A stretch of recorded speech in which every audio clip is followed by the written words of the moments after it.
Islamic প্রশ্ন ১ কুরআনে মোট কতটি সূরা আছে ক ১১০টি খ ১১৪টি গ ১২০টি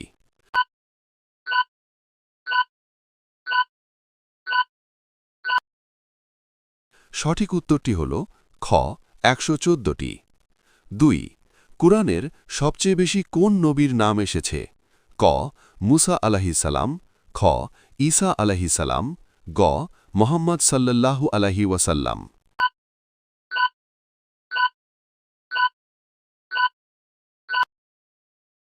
সঠিক উত্তরটি হল ক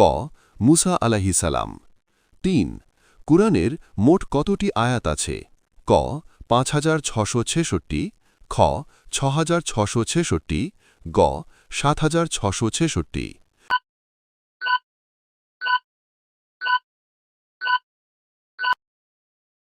সঠিক উত্তরটি হল খ ৬৬৬৬